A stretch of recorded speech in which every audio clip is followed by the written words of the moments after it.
A'udzu billahi minasy syaithanir rajim. Bismillahirrahmanirrahim. Bismillahi ma sya'allah la yasukul khaira illallah. Bismillahi ma sya'allah la yasrifus su'a illallah. Bismillahi ma sya'allah ma kana min ni'matin faminallah. Bismillahi ma sya'allah wa la hawla wa la quwwata illa billah. Bismillah wa billah wa minallah wa ilallah wa alallah wa fillah wa la hawla wa la quwwata illa billah. Assalamualaikum warahmatullahi wabarakatuh. Alhamdulillahi rabbil alamin. Alhamdulillahilladzi anzala as-sakinata fi qulubil mu'minina liyazdadu imanan ma'a imanihim. Wassalatu wassalamu ala khairil mursalin wa ala alihi wa sahbihi wa man tabi'ahu bi ihsanin ila yaumiddin. Amma ba'du. Para tuan guru, para asatidz, tokoh agama, tokoh masyarakat, segenap jamaah yang mudah-mudahan kita semua dilimpahkan maghfirah, rahmah, barakah oleh Allah Subhanahu wa taala. Amin ya rabbal. Napi kabar pelungguh senamian? Sehat alhamdulillah. Mudah-mudahan kita senantiasa dalam keadaan menjadi hamba Allah taala yang bersyukur nggih. Allah Subhanahu wa taala senantiasa berikan kita nikmat dan karunia, yang mana nikmat dan karunia yang Allah anugerahkan kepada kita ini nanti akan kita pertanggungjawabkan di hadapan Allah. Tidak ada nafas yang gratis nggih. Banyak orang menyampaikan kalau kita bernafas itu gratis, menghirup oksigen itu gratis. Tapi pada dasarnya nikmat yang Allah berikan kepada kita ini bukanlah nikmat yang gratis. Karena setiap nikmat ini akan dimintai pertanggungjawabannya di hadapan Allah. Air yang kita minum, udara yang kita hirup, jantung kita yang berdetak, telinga kita yang mendengar, apapun nikmat yang Allah beri kepada kita di dunia ini, maka nikmat itu akan tiba waktunya kita pertanggungjawabkan di hadapan Allah. Itulah kenapa Allah Ta'ala berfirman di dalam Al-Quran, di dalam surah At-Takasur, di mana Allah Ta'ala berfirman, A'udzu billahi minasy syaithanir rajim. Bismillahirrahmanirrahim.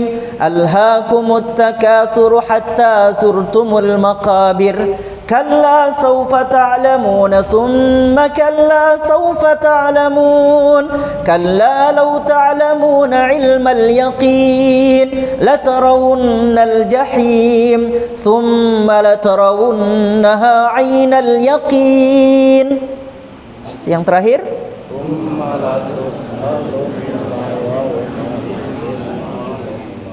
perhatikan ayat yang terakhir. Summa latus'alunna yawma idzin 'anin na'im. Kemudian akan tiba waktunya nanti, latus'alunna, kalian pasti akan ditanya. Di dalam firman Allah Ta'ala ini Allah menggunakan dua kalimat taukid, yaitu lamut taukid dan nun taukid, yang artinya pasti kalian akan ditanya oleh Allah Ta'ala. Summa latus'alunna yawma idzin 'anin na'im. Pada hari itu kalian pasti akan ditanya Allah tentang semua nikmat yang telah kalian nikmati pada saat hidup di dunia. Ibnu Abbas, beliau menyampaikan bahkan sampai air yang dingin yang sudah pernah masuk ke dalam tubuh kita, maka air dingin yang pernah masuk ke dalam tubuh kita itu nanti juga akan dihisap dan dipertanyakan di hadapan Allah. Maka oleh karena itulah, marilah kita bermujahadah agar menjadi hamba Allah Ta'ala yang bersyukur, supaya dengan syukur itu semakin ringan hisab kita di hadapan Allah, dan kita dijadikan oleh Allah Ta'ala sebagai orang-orang yang diberatkan timbangan amal kebaikannya. Amin ya rabbal alamin. Salawat serta salam senantiasa kita haturkan untuk baginda Nabi besar Muhammad sallallahu alaihi wasallam. Mudah-mudahan kita dapat menghidupkan amalnya Nabi, menghidupkan sunnahnya baginda Nabi, menghidupkan wirid-wirid dan zikirnya baginda Nabi, menghidupkan akhlak baginda Nabi besar Muhammad sallallahu alaihi wasallam. Sehingga dengan hidupnya amal Nabi, hidupnya sunnah Nabi, hidupnya akhlak baginda Nabi, maka kita akan menjadi umat yang dibanggakan oleh baginda Nabi sallallahu alaihi wasallam. Dan insyaallah nanti di padang mahsyar kita mendapatkan syafaat baginda Nabi besar Muhammad sallallahu alaihi wasallam. Sallu ala Nabi Muhammad. Allahumma salli wa sallim wa barik alaihi. Para jamaah yang dimuliakan Allah Subhanahu wa taala, makin pada kesempatan malam hari ini kita akan bersama-sama melanjutkan kajian kita tentang tafsir, yang mana tafsir yang akan kita bahas adalah tafsir dari surah Al-Baqarah ayat yang ke-100 104. Mohon disimak, mohon diperhatikan, karena ayat ini adalah merupakan ayat yang luar biasa, di mana Allah Subhanahu wa taala berfirman, A'udzu billahi minasy syaithanir rajim. Bismillahirrahmanirrahim.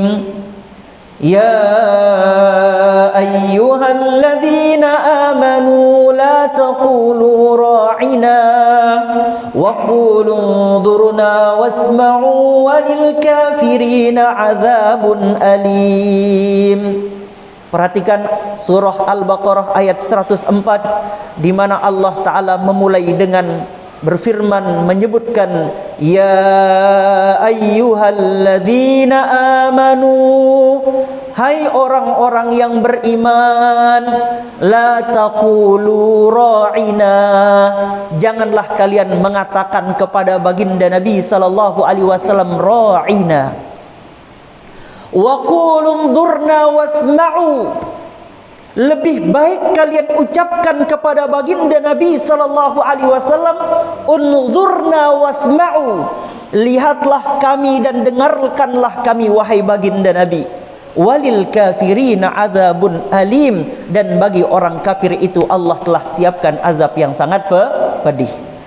Firman Allah Ta'ala ini firman Allah yang dahsyat, karena ini menyangkut akhlak, ini menyangkut ilmu adab. Karena seorang pepatah mengatakan, laisal yatimu man mata waliduhu balil yatimu yatimul ilmi wal adabi.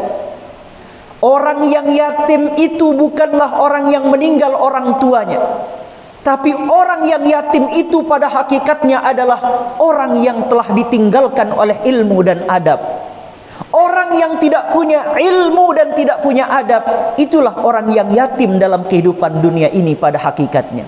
Maka ayat ini sedang mengajarkan kita tentang ilmu akhlak, ilmu adab kepada baginda Nabi besar Muhammad sallallahu alaihi wasallam. Janganlah kalian wahai orang yang beriman mengatakan ra'ina kepada baginda Nabi, katakanlah unzurna wasma'u. Di dalam ayat ini ada kata ra'ina, yang mana asbabun nuzul dari ayat ini adalah karena ada dua orang pemuka Yahudi, yang mana pemuka Yahudi ini yang pertama bernama Malik bin As-Sa'ib namanya, kemudian yang kedua namanya Rifa'ah bin Zaid, nama pemuka dari orang Yahudi ini. Mereka berdua kalau bertemu dengan baginda Nabi sallallahu alaihi wasallam, mereka selalu mengucapkan kalimat ya Muhammad, ra'ina sam'aka wasma' ghaira musma'in. Maksud dari kalimat yang diucapkan oleh orang Yahudi ini dipahami oleh kaum muslimin pada masa itu adalah kalimat penghormatan orang ahli kitab kepada nabi-nabi mereka. Jadi orang Islam menganggap kalimat ini sebagai kalimat ucapan penghormatan ahli kitab kepada para nabi-nabi mereka. Padahal kalimat ini adalah merupakan kalimat olo-oloan. Kalimat ini adalah kalimat ejekan. Makna dari kata ra'ina, perhatikan makna dari kata ra'ina. Ra'ina itu diambil dari kata ra'iyah, yang artinya wahai Rasulullah bimbinglah kami. Itu makna sebenarnya.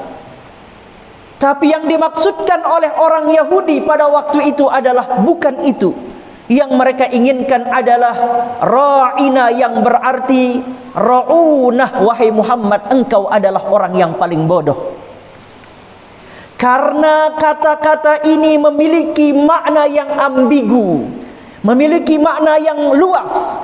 Ada kalanya maknanya positif, ada kalanya maknanya negatif.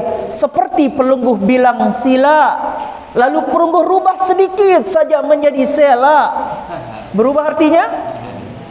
Berubah artinya? Sedikit saja maka berubah maknanya. Maka sama dengan ucapan orang tadi.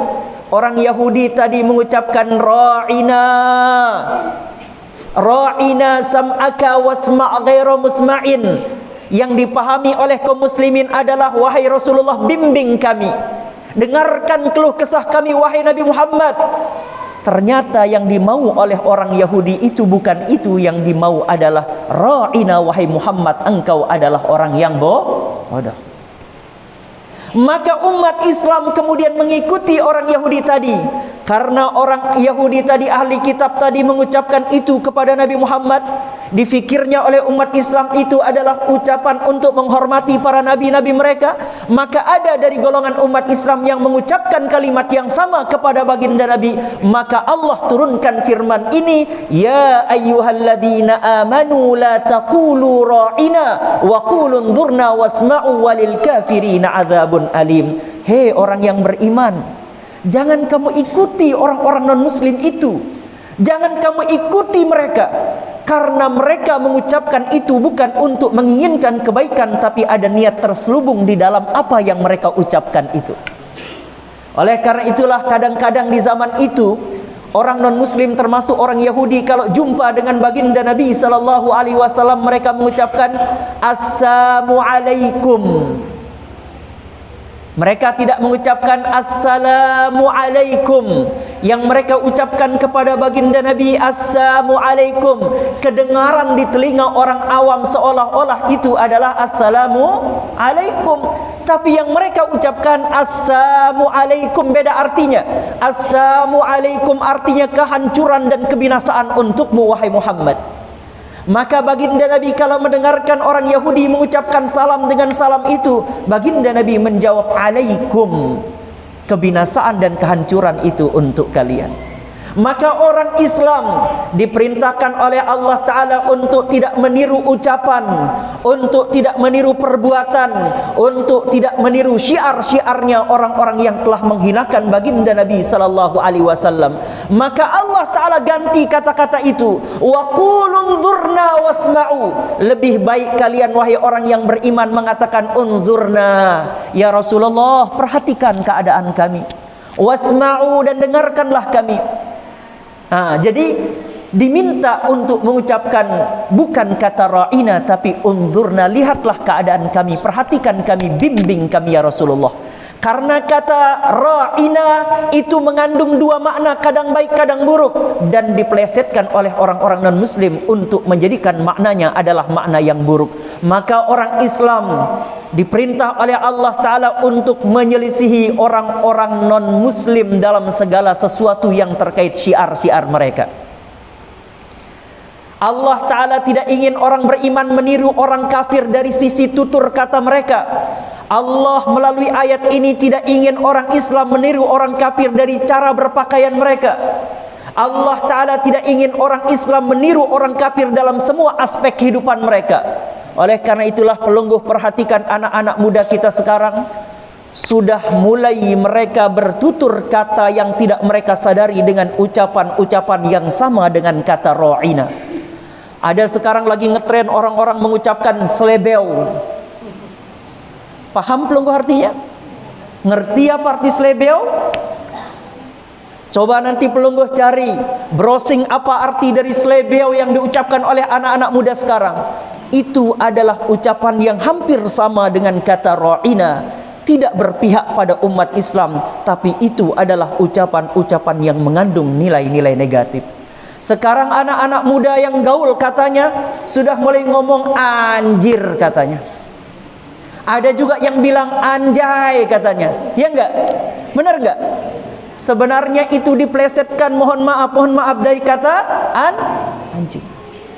dan itu dilakukan oleh anak-anak muda kita dan orang tua membiarkan.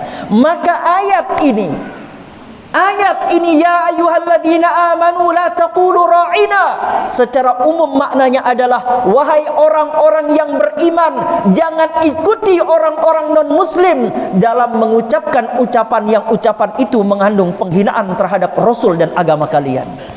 Hati-hati. Makanya anak-anak muda sekarang kalau ada kata-kata baru, jangan mudah untuk mengikuti kata-kata itu, karena bisa jadi di dalamnya mengandung sesuatu yang menjauhkan kita dari Allah Subhanahu wa ta'ala. Maka pelajaran yang kita petik dari firman Allah ta'ala ini adalah hendaknya kita menjaga adab kepada baginda Nabi sallallahu alaihi wasallam. Karena para sahabat orang beriman diperintahkan oleh Allah Ta'ala menjaga adab bahkan dalam tutur katanya. Oleh karena itulah orang tua kita mengajarkan kita mentiang, mengenggih. Dari kecil anak-anak kita diajarkan oleh orang tua tiang, enggih, napi diajarkan oleh orang tua kita. Kalau lewat depan orang tua diajarkan kita mentabe. Sekarang sudah tidak ada tabe. Anak-anak bahkan standing di depan orang-orang tua yang sedang duduk. Benar tidak? Oleh karena itulah baginda Nabi sallallahu alaihi wasallam bersabda, la tattabi'anna sunana man kana qablakum shibran bi shibrin, zira'an bi zira'in, hatta law dakhalu juhra dabbin la dakhaltumu. Akan tiba masanya nanti kalian ini akan mengikuti sunnah-sunnah, tata cara, perilaku orang-orang sebelum kalian. Sejengkal demi sejengkal, sedepa demi sedepa, sampai kalau mereka masuk ke lubang biawak pun kalian akan masuk ke dalam lubang biawak itu. Coba perhatikan umat Islam sekarang. Banyak anak-anak muda Islam tidak bangga dengan keislamannya, tidak bangga di atas motor berzikir kepada Allah, tidak bangga ketika mereka ngomong sama temannya, Astaghfirullahalazim, Subhanallah, Masya Allah. Sudah nggak bangga. Sekarang yang dikatakan anjay ente nih hari ini gitu kan. Jadi kayak gitu ngomongnya anak-anak muda sekarang. Sudah beda cara ngomong anak-anak sekarang. Kenapa bisa begitu? Baginda Nabi 1400 tahun sudah mengatakan, la tattabi'anna sunana man kana qablakum. Kalian akan mengikuti tata cara orang-orang kafir. Sejengkal demi sejengkal, sedepa demi sedepa, sampai kalau mereka masuk lubang biawak pun kalian akan ikut masuk ke dalamnya. Maka berhati-hati kita sekarang. Jadi ayat ini menegur kita. Kita harus menjaga akhlak kepada Nabi, harus jaga akhlak. Ucapan kita dijaga, tindakan kita dijaga, sikap kita dijaga. Nabi, para ulama, para ulia, para tuan guru, para asatidz, jaga kata-kata dan sikap kita, akhlak di depan orang-orang seperti itu, supaya marwah agama kita ini tetap mulia di sisi Allah Subhanahu wa ta'ala. Dan yang kedua, jangan ikuti tata cara yang tidak diajarkan baginda Nabi. Terutama kita mendapatkan syiar-syiar yang datangnya dari non-muslim, lalu kemudian itu diikuti oleh orang-orang Islam, wal iyazubillah. Sekarang hari Valentine yang banyak merayakan hari Valentine siapa? Siapa yang merayakan hari Valentine yang banyak? Orang Islam. Bahkan di negara-negara yang notabene-nya Islam, sekarang sudah mulai merayakan hari Valentine. Sebentar lagi datang bulan Februari dan akan ada perayaan Valentine. Ada lagi sekarang perayaan yang sering dilakukan anak muda, namanya perayaan Halloween. Kalau nggak tahu senamian perayaan Halloween? Perayaan Halloween ini adalah perayaan hari syaitan atau hari hantu, di mana anak-anak muda berpakaian dengan pakaian hantu. Ada yang berpakaian dengan pakaian suster tapi ngesot. Ada yang berpakaian dengan pakaian orang meninggal dunia tapi jadi pocong. Ada orang yang berpakaian seperti pakaian Dracula. Bayangkan anak-anak muda di zaman now sekarang ini sudah berubah haluan. Tidak lagi ingat apa yang diajarkan agama, tidak lagi ingat apa yang disunnahkan oleh baginda Nabi besar Muhammad sallallahu alaihi wasallam. Maka ayat ini adalah ayat akhlak. Ayat ini adalah ayat adab yang mengajarkan kita berhati-hati bertutur kata. Onya ongkat temuni. Hati-hati kita berbicara, karena setiap yang keluar dari lisan kita, ma yalfidhu min qaulin illa ladaihi raqibun. Hati. Sepatah kata yang keluar dari lisan kita, ada malaikat raqib, malaikat atid yang mencatatnya, dan itu akan kita hisab nanti di hadapan Allah. Maka anak-anak kita mulai sekarang kembali ke ajaran orang tua kita dulu. Ajari mereka akhlak sejak kecil. Ajari anak kita mentabi, ajari anak kita mentiang mengenggih, ajari anak kita sopan santun. Karena baginda Nabi bersabda dalam satu sabda beliau, innama bu'istu liutammima makarimal akhlak.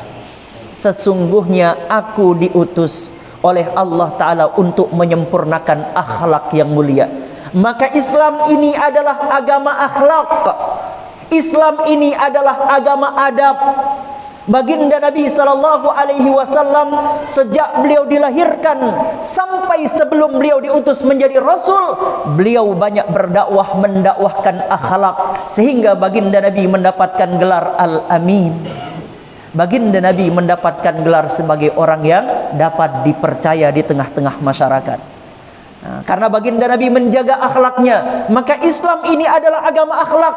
Orang Islam kalau dia tidak berakhlak percuma, setinggi apapun ilmunya, kalau dia tidak beradab, kalau dia tidak berakhlak, apa bedanya dengan dia dengan iblis? Iblis itu punya ilmu, iblis itu punya gelar yang banyak, tapi yang membedakan adalah dia tidak berakhlak di hadapan Allah Subhanahu wa ta'ala. Maka penting bagi kita semua untuk belajar tafsir dari ayat ini. Bahkan kita ditegur oleh Allah Subhanahu wa ta'ala untuk tidak bertutur kata dengan ucapan yang diucapkan oleh ahlul kitab atau oleh orang-orang Yahudi, yang mana ucapan itu mengandung makna yang ambigu, yang bisa jadi di dalamnya terkandung penghinaan kepada baginda Nabi, terkandung penghinaan kepada Islam, terkandung penghinaan kepada syiar-syiar agama Allah Subhanahu wa ta'ala. Maka kita mulai hati-hati nggih. Napi lagi di zaman sekarang ini sudah mulai banyak beredar simbol-simbol satanik. Itu simbol-simbol Illuminati, simbol-simbol syaitan yang kemudian beredar di tengah-tengah masyarakat, di anak-anak muda secara tidak sadar. Dia ada di tengah-tengah kita sebelum datangnya Dajjal. Maka simbol-simbol itu diedarkan di tengah umat manusia agar manusia terbiasa. Kalau manusia sudah biasa, maka ketika Dajjal sudah datang, dia akan menganggap Dajjal itu sebagai orang yang sudah ia kenal. Banyak simbol-simbol makin kalau pelungguh lihat simbol-simbol di baju-baju yang dijual, kemudian di acara-acara di TV banyak simbol-simbol satanik, simbol-simbol para penyembah syaitan, simbol-simbol para penyembah Dajjal, yang kemudian bajunya dibeli anak-anak kita, yang kemudian dipasarkan juga di pasaran-pasaran, di mal-mal dijual, dan tanpa disadari baju dan pakaian syiar serta atribut orang-orang kafir itu sudah mulai ada di tengah-tengah umat Islam. Maka marilah kita kembali kepada ajaran yang diajarkan oleh baginda Nabi sallallahu alaihi wasallam, dan orang terbaik yang bisa kita jadikan sebagai teladan kita adalah baginda Nabi besar Muhammad.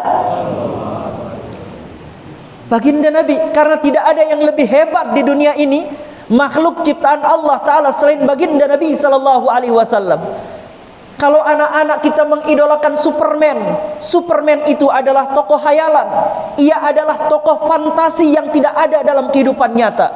Superman itu bisa menyorong planet, bisa memindahkan planet ke kiri dan ke kanan. Itu yang digambarkan dalam gambaran kita. Giliran berhadapan dengan Batman, ia tidak mampu mengalahkan Batman. Iya enggak? Berarti ia tidak pantas diidolakan. Tapi baginda Nabi sallallahu alaihi wasallam, sekali baginda Nabi mengangkat tangan dan menangis, maka bergetarlah arasy Allah Subhanahu wa taala. Itu Nabi Muhammad. Nabi Muhammad angkat tangan, belum bicara, hanya meneteskan air mata saja. Arasy bergoyang oleh tangis baginda Nabi sallallahu alaihi wasallam. Karena baginda Nabi sallallahu alaihi wasallam adalah kekasih dan kecintaan Allah Subhanahu wa ta'ala. Baginda Nabi pernah membelah rembulan hanya dengan jarinya saja. Baginda Nabi sallallahu alaihi wasallam menyembuhkan orang sakit seperti Nabi Isa hanya dengan menyentuhnya saja. Baginda Nabi sallallahu alaihi wasallam, di mana beliau memiliki mukjizat yang mukjizat beliau itu mengumpulkan seluruh mukjizat yang ada dari nabi-nabi sebelum beliau. Kalau Nabi Musa yang dibelah adalah lautan, tapi Nabi Muhammad yang dibelah adalah bulan. Kalau Nabi Isa yang dihidupkan adalah manusia yang bernyawa yang sudah mati, tapi kalau Nabi Muhammad sallallahu alaihi wasallam yang beliau hidupkan itu adalah batang pohon kurma yang tidak bernyawa. Coba. Kalau kemudian Nabi Yusuf alaihi salam adalah nabi yang paling ganteng, sampai kalau ada orang ketemu dengan Nabi Yusuf alaihi salam tidak sadar ia mengiris-iris tangannya, tulang belulangnya putus tidak ia rasakan. Penduduk Mesir lapar 3 bulan lamanya terobati hanya dengan memandang gantengnya Nabi Yusuf alaihi salam. Tapi Nabi Muhammad sallallahu alaihi wasallam jauh lebih ganteng daripada Nabi Yusuf alaihi salam.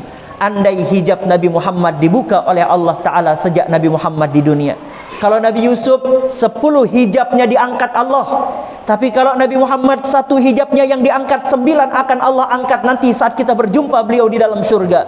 Dengan diangkatnya 1 hijab baginda Nabi sallallahu alaihi wasallam, siapapun yang memandang wajah baginda Nabi akan jatuh cinta kepada baginda Nabi sallallahu alaihi wasallam. Maka andai di dunia ini Allah mengangkat 10 hijab Nabi Muhammad, maka manusia yang memandang wajah Nabi Muhammad bagaikan lilin yang terbakar oleh api. Coba. Tidak akan ada yang tahan memandang indahnya Nabi Muhammad kalau Allah buka hijab baginda Nabi besar Muhammad sallallahu alaihi wasallam. Makanya lucu kalau ada orang menghina Nabi Muhammad. Makanya aneh kalau ada orang menghina Nabi Muhammad karena dia adalah kecintaan Tuhan, dia adalah kekasih Allah Ta'ala. Berapa banyak orang sebelum kita yang sudah pernah menghina baginda Nabi besar Muhammad sallallahu alaihi wasallam. Apa yang terjadi pada orang yang menghina Nabi Muhammad? Ada orang yang buat kartunnya Nabi Muhammad. Ingat orang yang buat kartunnya Nabi Muhammad? Pada akhirnya kemudian dia meninggal dunia dalam keadaan dikawal oleh algozonya, bodyguardnya yang mengawal. Dia dikawal kemana-mana oleh bodyguard karena takut dibunuh oleh umat Islam yang cinta Nabi Muhammad. Sampai suatu ketika dalam sebuah perjalanan ia berada dalam sebuah kendaraan bersama bodyguardnya. Ternyata terjadi kebakaran dalam kendaraan itu. Ia tidak bisa membuka pintu kendaraannya sendiri. Termasuk bodyguardnya mati terbakar sebelum ia masuk ke dalam api neraka.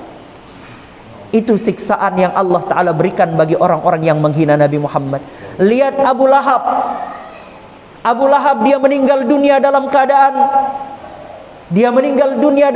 su'ul khatimah, dan Allah pastikan ia masuk ke dalam neraka. Kenapa bisa begitu?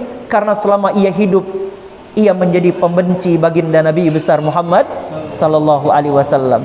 Maka oleh karena itulah ayat ini Allah turunkan agar kita benar-benar menjaga adab kita kepada syiar-syiar agama kita. Jaga adab terhadap Nabi Muhammad, jaga adab terhadap Al-Quran, jaga adab kita masuk masjid, jaga adab terhadap ilmu dan ulama, jaga adab kita ketika kita menghadap Allah Subhanahu wa ta'ala. Maka ayat ini adalah ayat yang mengajarkan kita untuk tidak meninggalkan Islam, jangan terjebak untuk mengikuti ajaran-ajaran yang diajarkan oleh orang-orang Yahudi dan orang-orang Nasrani. Karena Allah Ta'ala berfirman dalam Al-Quran, وَلَنْ تَرْضَى عَنْكَ الْيَهُودُ وَلَا النَّصَارَى حَتَّى تَتَّبِعَ مِلَّتَهُمْ. Tidak akan ridha orang Yahudi dan orang Nasrani kepada orang Islam sampai orang Islam itu mengikuti agama mereka. Mungkin agama kita nggak berubah di KTP-nya, agama kita tetap tertulis Islam, tapi yang mereka rubah adalah akhlak dan perilaku kita. Yang mereka rubah adalah cara kita hidup di dunia ini dirubah. Sekarang coba pelungguh perhatikan masjid-masjid ketika ada pengajian tidak terlalu ramai, tapi kalau ada konser ramai tidak? Kalau konser beli tiket sudah berjubel-jubel, sudah ada kerpuk, debu ada di sana, ya enggak? Bahkan berapa banyak orang meninggal dunia ketika nonton konser, berapa banyak orang meninggal dunia ketika nonton bola, berjubel-jubel mati meninggal dunia di tempat menonton bola. Kita belum pernah mendengarkan ada orang berjamaah mati di tempat menuntut ilmu. Kenapa? Karena sekarang orang sudah beralih Orang sudah lebih banyak terpengaruh oleh ajaran-ajaran yang disusupkan oleh non-muslim ke dalam tubuh umat Islam. Maka umat Islam harus kembali, fafirru ilallah, kembali kepada Allah. Lebih banyak kita sekarang ni kembali kepada Allah karena dunia sudah tua. Kemarin gempa terjadi di Cianjur, kemarin Lombok sempat terjadi angin yang disertai dengan hujan, ya, hujan angin kemarin, ya, beberapa pohon tumbang, berapa orang ditimpa oleh hujan angin tersebut. Sempat juga kemarin ada hujan yang hujannya itu berubah jadi butiran-butiran es. Ini adalah merupakan isyarat dari Allah Ta'ala bahwa dunia ini sudah semakin tua. Maka oleh karena itulah kita yang hidup di dunia ini harus mempersiapkan bekal. Suka tidak suka, ridho tidak ridho, kita pasti akan mati. Siap tidak siap, kita pasti akan mati. Maka marilah kita persiapkan kehidupan kita di dunia ini untuk mendapatkan kehidupan akhirat yang lebih baik. Maka ayat ini pelungguh ingat nggih, ayat dalam surah Al-Baqarah 104 ini adalah merupakan ayat akhlak. Ayat nabi? Ayat akhlak dan ayat adab. Agar kita menjaga ucapan, jangan terpengaruh mengikuti tren-tren yang terjadi di zaman sekarang. Karena tren-tren yang terjadi di zaman sekarang ini belum tentu semuanya benar. Ada istilah sekarang juga orang dinamakan dengan sad boy. Coba diwawancara nangis, masuk TV dapat uang. Benar tidak? Hal yang lucu kemudian seolah-olah pacarannya itu menjadi sesuatu yang legal. Suka tidak suka, kita semua di Indonesia dipaksa menonton dia. Setuju tidak setuju, kita semua dipaksa menonton dia, padahal dia tidak akan merubah keadaan Indonesia. Melihat dia meneteskan air mata, melihat dia berpuisi untuk pacarnya yang bukan istrinya. Coba bayangkan. Kita dipertontonkan hal-hal seperti itu, dan baginda Nabi sudah ucapkan 1400 tahun yang lalu bahwa kalian akan mengikuti jalan mereka sampai kalau mereka masuk ke dalam lubang biawak pun kalian akan masuk ke dalamnya bersama mereka. Wal iyazu billah. Maka kita sekarang penuhi media-media sosial pelungguh, kayak beliau ini lagi bikin video. Penuhi media-media sosial kita, Facebook, Instagram, YouTube, TikTok, apalah namanya itu, dengan konten-konten yang menjadi amal jariah. Hati-hati, karena amal itu ada dua. Ada amal yang nanti berubah menjadi dosa jariah, ada amal yang berubah menjadi pahala jariah. Kalau ada orang membuat dosa, lalu kemudian segala sesuatu yang ia lakukan itu terekam, lalu terekspos di media sosial, selama ada orang yang menonton walaupun ia sudah mati, maka ia akan terus mendapatkan aliran yang dinamakan dengan dosa jariah. Kalau ada anak-anak, ada perempuan membuka aurat, mempertontonkan aurat, dilihat oleh banyak orang, selama sesuatu yang membuka aurat itu masih ada dilihat oleh orang walaupun ia sudah meninggal dunia, maka selama itu dia mendapatkan aliran yang dinamakan dosa jariah.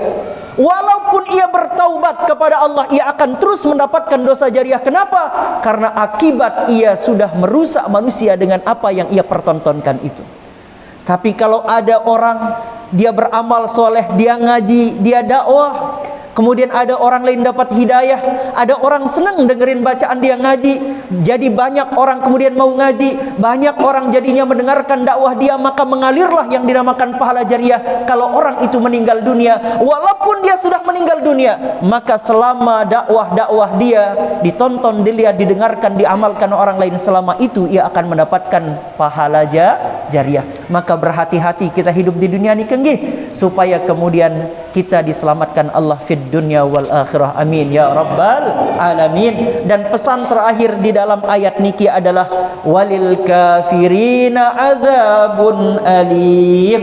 Dan bagi orang-orang kafir itu azab yang sangat pedih. Jadi orang kafir, orang yang ingkar kepada Allah, dia mendapatkan azab yang pedih. Maka jangan sampai kita ikut orang kafir, karena kalau kita ikut orang kafir berarti kita ikut mendapatkan azab yang pedih. Wal iyazubillah. Jadi demikian kajian kita pada malam hari ini. Insyaallah kita lanjutkan dengan sesi diskusi nggih.